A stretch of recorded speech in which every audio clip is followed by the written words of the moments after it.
네, 안녕하세요. 발달심리학 2차 시 시작하도록 하겠습니다. 우리가 1차 시에서는 발달의 정의부터 해서 발달의 원리, 그리고 여러 가지 연구 설계 방법들에 대해서 좀 살펴봤었는데요. 2차 시에서는 여러 발달 이론들에 대해서 좀 살펴볼 거예요. 그러니까 이 발달 심리라고 하는 것도 지금 여기 제시되어 있는 이론에 따라서 조금씩 다르게 해석을 하고 있는 부분이 있기 때문에 지금 여기 제시되어 있는 이론들을 토대로 해서 발달 심리의 기본 개념을 좀 익혀보도록 하겠습니다. 자, 먼저 첫 번째로 정신분석 이론이에요. 제가 선생님들께 지금 발달심리에서 지금 여기 여러 가지 이론들을 간략하게 핵심 위주로 좀 설명을 드릴 건데, 이후에 우리가 상담심리 과목에 가서 각각의 이론들은 굉장히 자세하게 배우게 되기 때문에 지금 여기에서 좀 발달에 초점을 맞춰서 내용들을 학습을 하시고, 이후에 상담심리 과목에서 조금 더 내용을 구체적으로 보도록 하겠습니다. 자, 먼저 정신분석 이론인데요. 우리가 정신분석 이론이라고 하면 다들 프로이트라는 학자만 좀 떠올리기 쉬운데 이 정신분석 이론은요. 프로이트만 속해 있는 것은 아니고요.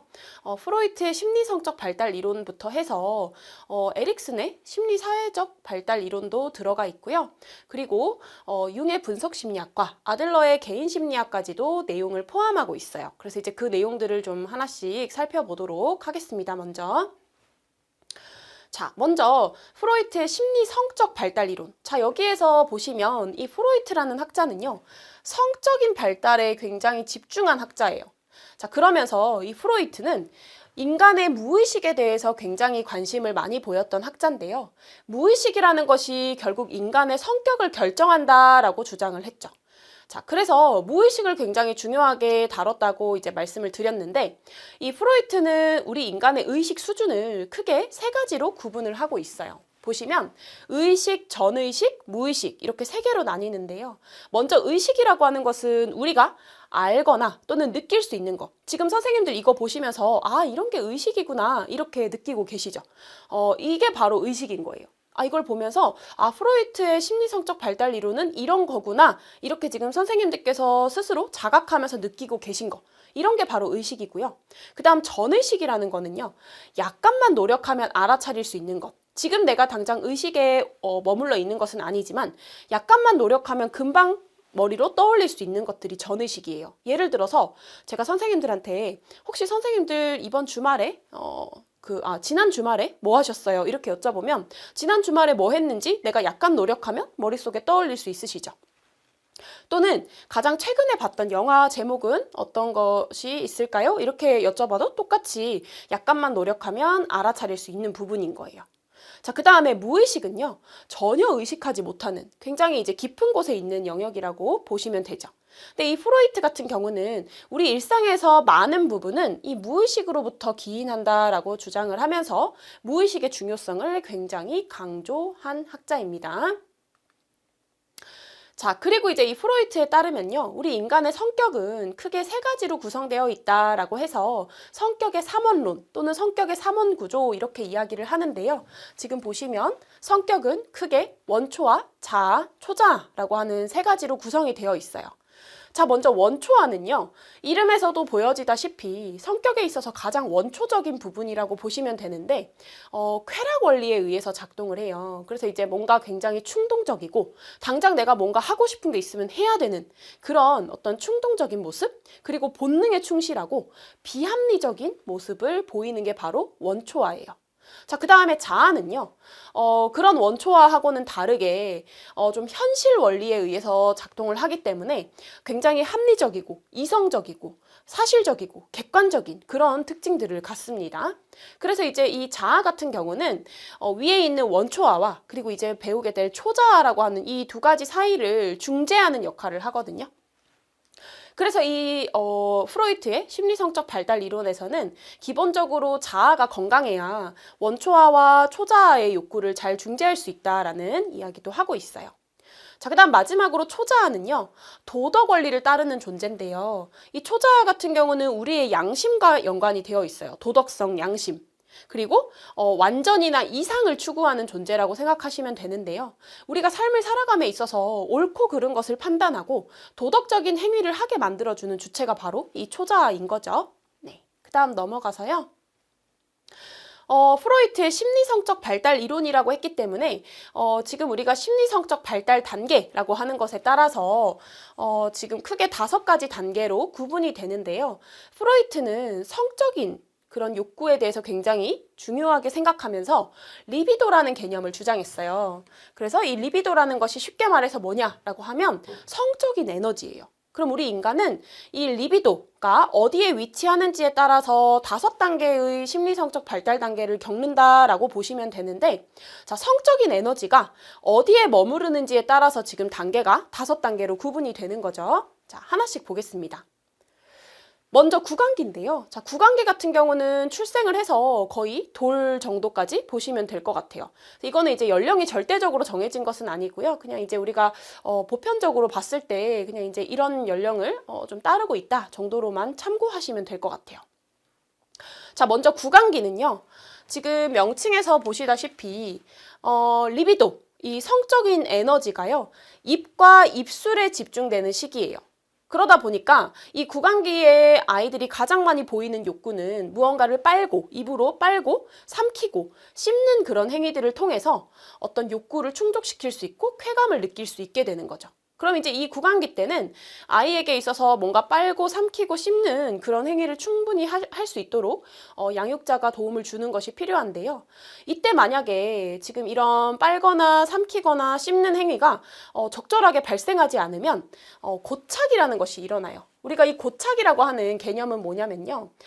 이런 심리성적 발달 단계에서 아이가 단계별로 충분히 만족을 얻지 못하거나 또는 너무 욕구가 과하게 충족될 경우에 리비도가 더 다음 단계로 나아가지 못하고 계속 그 단계에서 멈춰 있는 걸 우리가 고착이라고 하는 거예요. 그럼 이제 구강기 고착이라는 것은 뭐냐라고 하면 구강기 때 아이가 충분히 만족을 얻지 못했거나 아니면 그런 만족이 너무 과하게 일어나서 더 이상 이제 다음 단계로 못 나가고 계속 그 단계에 머물러 있는 거죠. 그렇게 됐을 경우에 나타날 수 있는 특징은 과식이나 과음, 그리고 손톱 깨물기, 비꼬기, 빈정거림 이런 행동이 발생할 수 있다는 거예요. 그래서 구강기 고착 시에 나타날 수 있는 행동은 이런 것들이 있습니다. 자, 다음으로는 항문기예요. 자, 이제 항문기는 그러면 리비도가 어디에 집중될까요? 명칭에서 보시면 항문에 집중된다고 보실 수 있는 거죠. 자, 이때 단계에서는요, 아이들이 이제 배변 훈련이라는 것을 하게 되는 시기인데요. 연령 보시면은 대강 그런 시기가 맞죠. 그러니까 아이들이 이제 기저귀를 떼고 스스로 배변 훈련을 잘 해나갈 수 있도록 좀 이제 부모의 어떤 지지나 격려가 굉장히 중요한 시점인데요. 이 배변 훈련은 어떻게 보면 아이들에게 있어서는 최초의 통제 경험이에요. 원래는 태어나서 아이들이 기저귀에다가 배변을 해도 아무런 문제가 없었는데요. 이제는 아무 데서나 배설을 하면 안 된다라는 것을 처음으로 경험하는 시기가 되는 거죠. 이때는 아이가 배변 실수를 할 수 있는데 사실 성인들 같은 경우는 뭐 배변 실수를 한다거나 이런 일이 거의 없죠. 그래서 이제 우리는 배변 훈련이라는 것이 어느 시점에는 다 됐기 때문에 성인들에게는 이게 되게 당연한 것이 될지 몰라도 아이들에게는 그렇지 않기 때문에 이때 이제 아이들이 배변 실수를 하거나 이제 그런다 하더라도 막 혼내거나 아이를 비난하기보다는 충분히 칭찬해주고 보상을 제공해주면서 아이가 이걸 잘 해나갈 수 있도록 도와주는 게 필요하다는 거죠. 자, 그래서 이제 우리가 항문기 때도요, 만약에 이제 이 만족이 제대로 일어나지 않거나 또는 너무 과하게 충족되게 되면 이 2가지 유형으로 나타날 수 있게 되는데, 먼저 항문 공격형 같은 경우는 이제 부모의 요구를 거절하는 그런 특징을 보이게 되고요. 항문 보유형 같은 경우는 굉장히 고집세고 구두쇠적인 그런 마인드를 가지고 자랄 수가 있게 되는 거예요. 그래서 이제 각 발달 단계에서 양육자의 역할이 굉장히 중요하다고 볼 수가 있습니다. 자, 세 번째는 이제 남근기예요. 자, 이 남근기는요, 리비도가 이제는 생식기에 집중되는 시기거든요. 그래서 이 생식기에 집중이 되는 시기인데, 이 남근기 때는 남자아이와 여자아이가 나타내는 특징이 약간 차이가 있어요. 지금 보시면 이 남자아이 같은 경우는 오이디푸스 콤플렉스라는 걸 나타내게 되고, 자, 거세불안이라는 것을 경험하게 되는데요.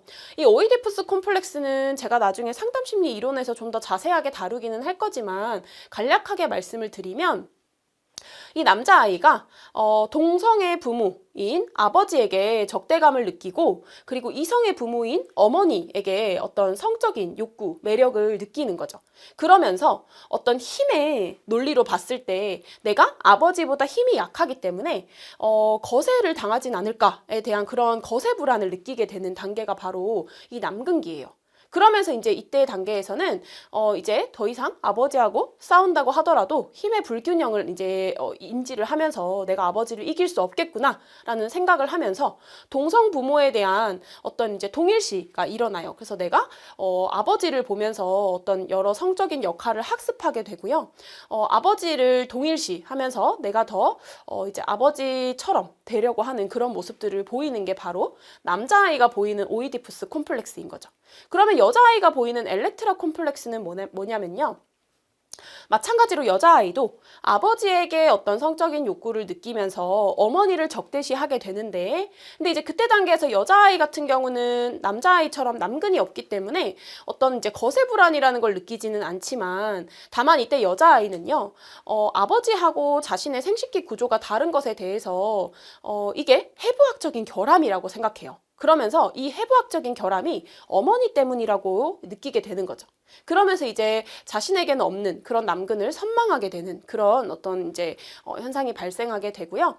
그러면서 이제 이 여자아이도 마찬가지로 어머니하고의 어떤 힘의 논리에 있어서 내가 우위에 설 수 없다라는 걸 인정하면서 어머니에 대한 동일시, 그리고 이때 단계의 성역할을 학습하면서 이 콤플렉스를 극복해 나가게 되는 단계가 바로 남근기라고 보실 수가 있어요. 자, 그 다음에 이제 잠복기는요, 앞에서 리비도가 생식기에 집중이 됐었다가, 이때 단계 보시면 연령대가 보통 아이들이 다 학교에 가는 시기죠. 이러다 보니까 아이들이 성적인 욕구에서부터 좀 자유로워지는 시기가 잠복기라고 볼 수 있어요. 그래서 이제 이때 단계에서는 성적인 욕구가 완전히 사라지는 것은 아니에요. 잠복이라고 했기 때문에 잠시 성적인 욕구가 억압되고 잠복되어 있는 시기라고 보시면 좋은 거죠. 그래서 이제 우리가 이때 단계에서는 아이들은 초등학교에 들어가게 되고, 그러면서 이제 어떤 지적인 활동, 그리고 학업 이런 것들에 열중하게 되고요. 주변 환경을 탐색하게 되죠. 그리고 이제 우리가 보통 초등학생 아이들 보면 동성 친구하고 막 우르르 몰려다니잖아요.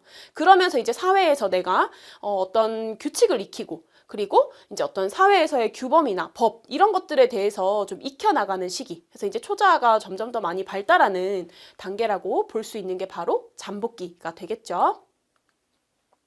자, 이제 마지막으로는요, 생식기인데요. 자, 생식기는 지금 보시면, 우리가 이렇게 연령대 보시면 사춘기 나타나는 시기죠. 이때는 다시 이성에 대한 호기심이 막 살아나는 시기예요. 그러니까 앞에서 보셨던 남근기 때는 우리가 최초로 마주하는 이성은 보통 이제 부모잖아요. 근데 이제 부모한테 향하던 그런 어떤 성적인 욕구가 이제는 이성 친구한테 향하게 되죠. 그래서 이제 이성에 대해서 관심도 많이 가지고, 그리고 이제 2차 성징도 일어나고요. 잠복되어 있었던 리비도가 다시 생식기에 집중되는 시기가 바로 생식기라고 볼 수가 있습니다. 자, 이렇게 심리성적 발달 단계가 총 5단계로 일어난다라고 주장한 게 바로 프로이트의 심리성적 발달 이론에서의 발달 단계라고 볼 수가 있겠습니다. 자, 이제 넘어가서요, 에릭슨의 심리사회 이론인데요. 자, 지금 보시면 우리가 프로이트 같은 경우는 앞에서 지금 발달 단계가 총 5단계로 끝이 났죠. 근데 이제 이 에릭슨은요, 원래 이 프로이트 이론이 많이 비판을 받았던 점이 너무 인간의 발달을 초기 단계까지만 제시했다, 이런 비판을 많이 받았거든요. 그러면서 이제 이 에릭슨이라는 학자는 전 생애에 걸친 발달을 주장했어요. 이게 이제 굉장히 프로이트하고는 차이가 나는 이론적 관점이죠. 발달을 보는 관점에서요. 자, 보시면 앞에서 프로이트 같은 경우는 그 원초화의 욕구를 굉장히 중요하게 생각하는데요. 이 이 에릭슨이라는 학자는 인간의 행동은 자아에 의해서 동기화된다. 그러니까 자아가 얼마나 건강하고 성숙한지에 따라 우리 행동이 어떻게 발생하고 또 어떤 행동이 변화하고 이런 것들이 다 자아에 의해서 일어나는 것이다 라고 이제 주장을 했는데요. 이 에릭슨은 우리가 앞에서 선생님들 발달 원리에서 점성의 원리 보셨죠? 혹시 점성 원리 어떤 건지 기억나세요? 우리 인간의 발달은 완전히 새롭다기보다는 앞 단계의 기초에서 다음 단계의 발달이 일어난다라고 제가 이렇게 또 설명을 드렸었던 기억이 나요. 그래서 이제 우리가 이 점성의 원리라고 하는 것에 기초해서 전 단계의 발달이 제대로 일어나지 않으면 다음 단계 발달도 제대로 일어나기가 어렵다는 거죠. 그래서 이제 개인은 단계별로 위기를 겪으면서 이걸 성공적으로 해결을 하지 못하면 자아 정체감에 있어서 혼란이 발생할 수 있다는 거예요. 우리 인간의 행동은 자아에 의해서 동기화되는데 만약에 단계별로 위기를 겪는데 이걸 성공적으로 못하게 되면 우리 자아에 위기가 발생해서 결국에는 자아 정체감에 혼란이 일어날 수 있다는 거죠. 자, 그러면 이제 에릭슨이 주장한 전생의 발달을 한번 보도록 하겠습니다. 자, 보시면 에릭슨은 프로이트하고는 다르게 지금 총 8단계로 발달 단계를 제시했는데요. 지금 제가 프로이트의 단계도 옆에다가 참고하시라고 같이 써놓기는 했어요. 지금 보시면 프로이트처럼 연령을 이렇게 딱 정확하게 나눈다기보다는 시기를 지금 이렇게 좀 구분을 해봤는데요. 가장 유아기 때 이 에릭슨에 따르면 우리 인간이 심리사회적 위기로 신뢰 대 불신이라고 하는 이 두 가지 사이에서 위기를 겪는다라고 주장을 했고요. 만약에 이때 단계에서 제대로 바람직하게 이 위기를 좀 극복을 해나가게 되면 그 바람직한 결과로 얻게 되는 것이 바로 희망이다, 이렇게 이제 보고 있어요. 그렇게 지금 각각의 단계에서 우리 인간이 겪는 위기를 다 제시하고 있고요. 그에 대한 바람직한 결과도 이렇게 제시를 했는데 이것도 이제 선생님들 자료에 그대로 들어가 있으니까 각각에 대한 내용들은 이후에 상담심리 파트에서 조금 더 다루도록 하겠습니다. 지금 여기에서 중요한 거는요. 에릭슨은 프로이트와는 다르게 전 생애에 걸쳐서 발달 이론을 제시하고 있고, 그리고 각 단계별로 지금 어떤 위기를 겪게 되는데 그 위기가 제대로 극복되지 않으면 자아 정체감에 혼란이 올 수 있다라는 것이 중요하고, 그리고 이제 이 심리사회적 위기를 제대로 잘 극복하게 되었을 때 바람직한 결과로 이런 것들을 획득할 수 있게 된다라는 그 부분이 더 중요하게 볼 수 있는 파트로 정리를 하시면 될 것 같아요.